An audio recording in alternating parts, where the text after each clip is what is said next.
because when you have a lack of empathy, you become selfish. Being self-centered is, how did that make me look? It isn't, how did that make you feel?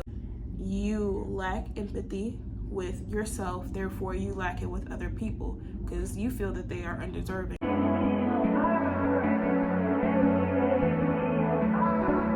Hey y'all, welcome back to my channel, and welcome if you're new. It's been about 2 weeks since I last uploaded because life has just been lifing for real. I still owe y'all that Roblox gameplay, but if you haven't already, go and watch my last video, which was the time I ran away, because y'all requested it and I gave it to y'all, okay? So for today's video, I decided to do the importance of having empathy, my experiences with it, my experience living in a lack of empathy and how that affected me, and just different ways that we can cultivate it in everyday life. I wanted to start with some statistics.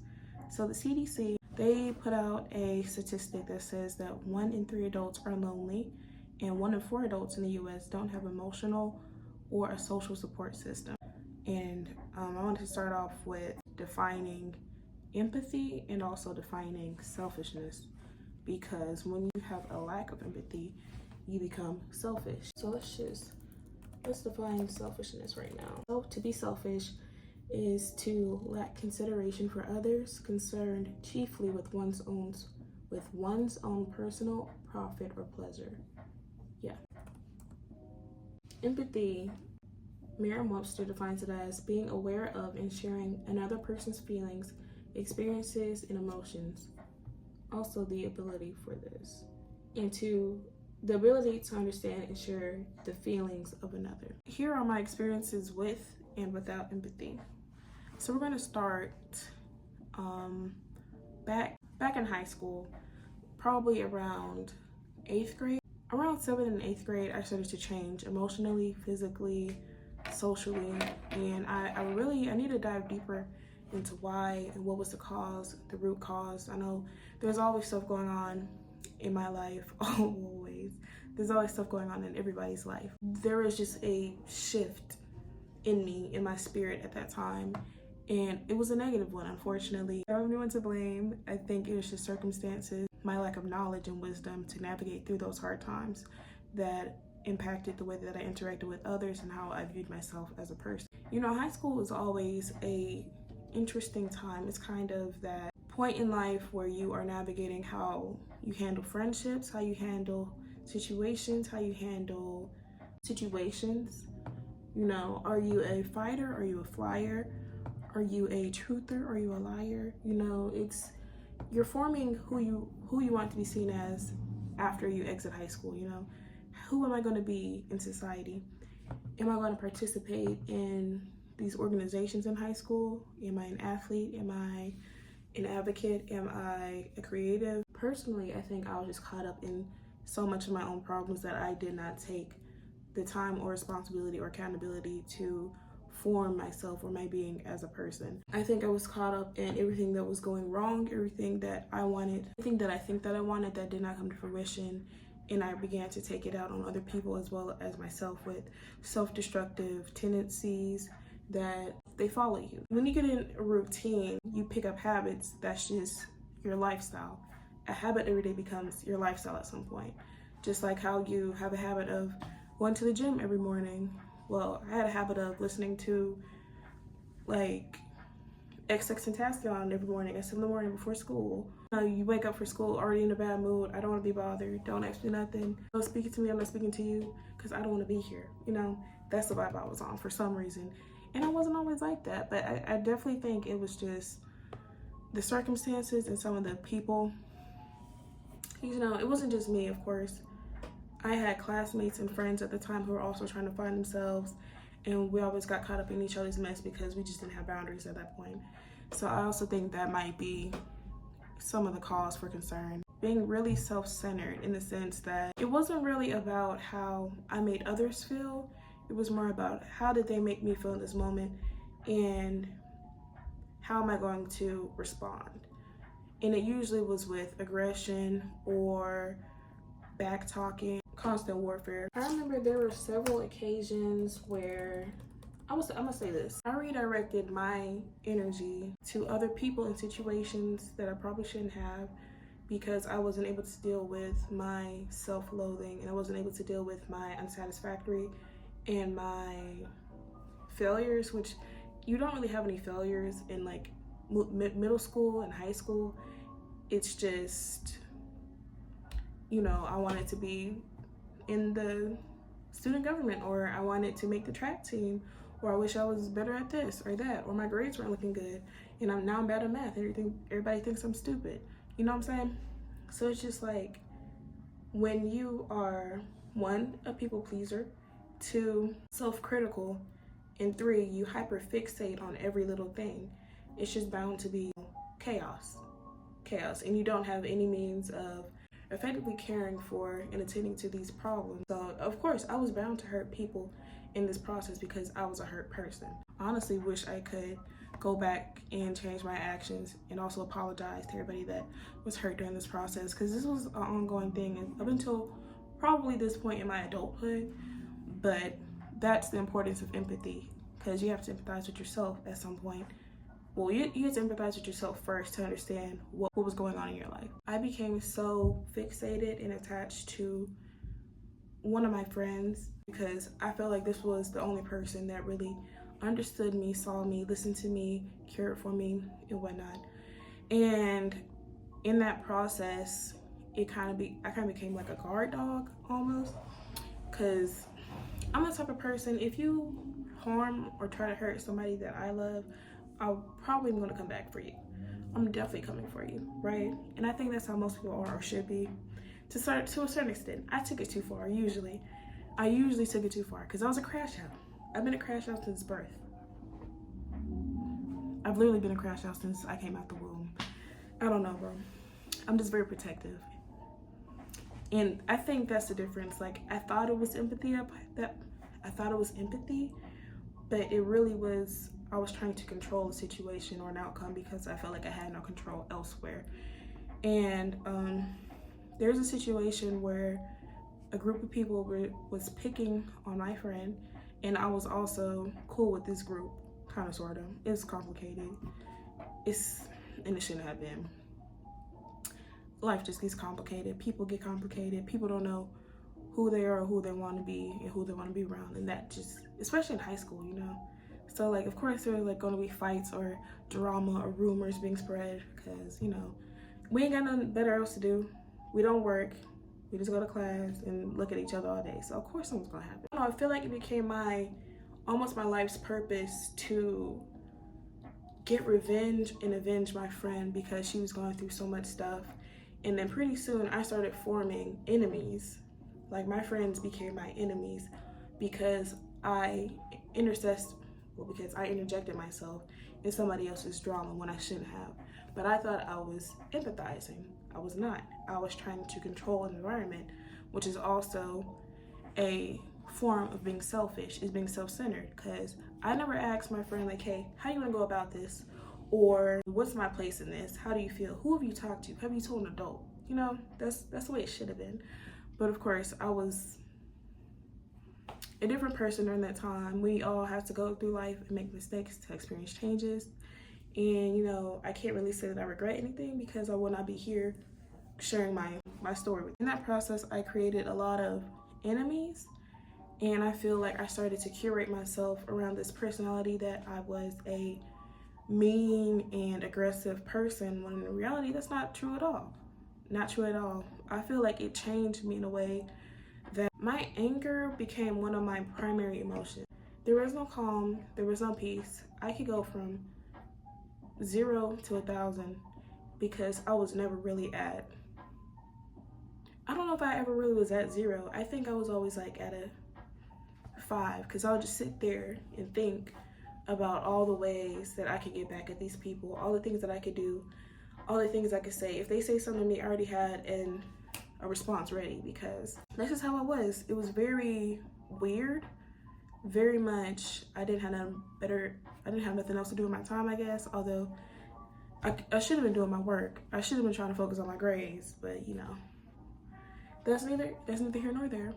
So I think that's a situation where I lacked empathy, and it definitely, those habits or that mindset that I was in followed me for a very long period of time. Like after the pandemic was kind of a good thing to happen because it gave us time to be separate. I didn't have to, although I was still kind of in school, it gave us time to separate ourselves from social situations. So things started to die down low key. It was crazy because I ended up falling out with the girl who I was trying to protect, but that was also my fault because I lacked empathy and I didn't have wisdom, and I was around people who also lacked empathy. So moving on to college, fast forward, I'm still in this lack mindset. Coming onto a campus in an unfamiliar territory, like a new city, a big city at that, you're susceptible to depression, anxiety, and social isolation, because if you don't know anybody and you're not trying to meet anybody, if you're not going to class, you're not joining like any groups, organizations, you're just going to be in your room by yourself with your brain. There was a time when I found friendship with a specific person who I feel was in a very similar mindset to where I was. And two negatives make a positive, but there's still two negatives. A negative and a positive make it negative. I think that this friendship presented itself to be kind of what I was missing in high school. Actually, do I want to go there? I might not go there. I'm gonna say this. I'm gonna say college for me was very fast paced. I'm still in college, but it's very fast paced. It was very much, what's the next thing I can get into?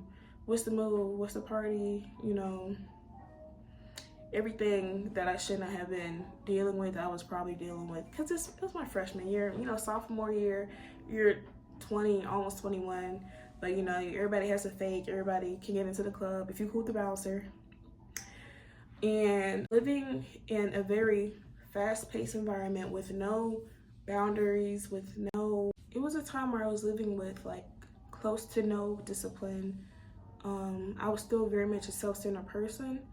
I would go as far as to say that I don't know, I probably should not have been at a university's campus during this time, because I lacked moral integrity, I lacked accountability, I lacked responsibility, I lacked maturity, and I also feel like I was only there because I feel like I was entitled to be at a campus or a big university or for a university. I could have went to somewhere close to home and, you know, build connections and network that way and then go to a four-year campus.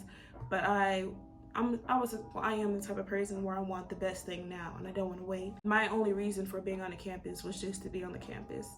Like it didn't really matter that my parents were investing in me to come here. It didn't matter that I had to go to class. It didn't matter that I had the moral obligation to build a network so that I could succeed on campus. It was more that, well, I just want to be here to say that I'm in college and I don't really know why I'm getting my degree. It doesn't matter. And I was also getting my degree in communications for broadcasting. I don't know why though. And I've always said that I wanted to be on the news, like for journalism, but I think the truth is I just wanted to be seen. Yeah. I don't think I was the only person though. I really don't feel like I'm the only one who had that realization. I never really cared about, you know, learning about broadcasting. I can't say that because I do enjoy writing, I do enjoy cameras, but I think I just needed more of an outlet to express my creativity, which I could have just done this way. I didn't have to spend thousands of dollars on courses where I didn't even want to go to class, you know? But we'll get more into that later. What triggered my shift towards empathy? A defining moment. There were multiple occasions where I felt that others lacked empathy towards me because I never showed empathy towards them or towards myself. So at that point, if you're dealing with a person who is a certain way and you feel like you're putting them in this box that they're this way, that's just how they are, they're that way forever. They don't show any remorse towards other people. They you know, they're quick-tempered. That's just how Journey is. That's just how she is. Just how I felt people were seeing me at that point, which was kind of true, but I feel like I'm still a person. I'm obviously a human with my skin and blood, and I'm talking to you right now. I'm obviously a human with emotions. I just wasn't in a place of clarity, nor could I really express my feelings or empathize with other people, because that's just the mindset that I was in. But obviously we do have the ability to change, and grow out of situations like that. It's one specific situation that really clicked for me. I talked about this a little bit in my last video, that I was dealing with this person or friend at the time, and it was just a bad situation all around. Like, I thought it was gonna be one way, it turned out to be another way, which I'm thankful for, because you know, we had to go through trials and tribulations. It's life. But it was one situation which I hate that I have to, actually no, I'm kind of finicky about talking about it just because someone told me not to talk about it. But I feel like it was a defining moment in my mind, in my life. And I recently told one of my friends about the situation that happened, because it was years ago, and they showed me empathy for the first time. Like, this was one of the first people to actually empathize with my situation, and it was a good feeling. It was a good feeling. So I'm only sharing this in hindsight, that if there is someone who's been through something similar, that there is still, or is going through something similar, that it's not really such a bad thing. But anyway, so what happened was, I was out with this friend, and I can't really get too much into it. I can't get too deep into it. I was with this person at a place, and I got into an altercation with someone who decided to put their hands on me, and they had a advantage over me because they were a man. Right, yeah. So I get into a fight at this place, and there's a lot of people around, and this is the reason why someone said not to mention it, although, because it was embarrassing. But it was traumatic for me, not embarrassing. It was me fighting a grown man is what it was. And I walked away with bruises, and my lashes was missing. But that's when you lack empathy. That's being self-centered. Is how did that make me look? It isn't how did that make you feel, or are you okay? What resources do you need? Emotionally, spiritually, that was a very trying time for me. That was kind of the icing on the cake. It started a breakdown. It started a breakdown, but now I realized that it was really my spiritual awakening. And if that had not happened, if I had not broke down and got on my knees and prayed that night, then I would not be here in this position. I'm fasting right now. I probably would not even be here had that not happened, and had I not had this realization, or had I not had empathy towards myself. The emotional impact of what I went through, and having to go through it alone, is when I realized that no one showed empathy towards me, and I also am not showing empathy towards myself. And then I began to question my priority. Had this been somebody, what would I have done? If I were in their shoes, what would I have done? But it's kind of crazy, because it was like, if that were me, but it was me, but no one reacted the way that I expected them to. And I think that's also a part of this. You have to realize that it's not good to expect yourself from other people, because you never really know how they perceive you. You never really know a person until you are that person. And that's just one of the sad realities, because you can say, you can hate somebody and they think that you love them. That's the best way I could put this. So think about that. Have that perspective change, have that switch, and start examining your friendships and your investments differently. Because it matters, it does matter. So embracing empathy. Some steps that I took to cultivate empathy. My first one above all was coming to Christ, talking to God, finding God. God has curated us for very specific reasons. He puts things in our hearts and our minds, and we have no idea why. And as somebody who did not know God, who did not want to know God, back then it was very much, I was angry because I did not understand my purpose, and I felt out of place. I felt that there is nowhere for me and no one for me. And in feeling that way, you have a lack mindset.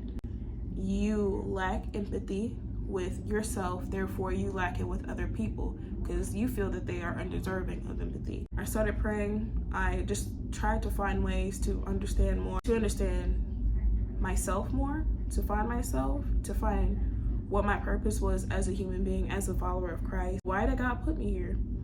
And the truth is, he didn't put me here to suffer. He didn't put me here to be evil to people or to be mean. And that's where I discovered empathizing. And it started with empathizing with myself, in that I embraced that what I went through was not my fault. It is just something, it is just the route that I had to take to get where I am now. Something more specific that you can do is volunteering. Something else you can do is active listening. After the incident happened, I started to go to therapy, and I had a good therapist. She was a nice lady, but what I liked about her most was that she was a very good listener.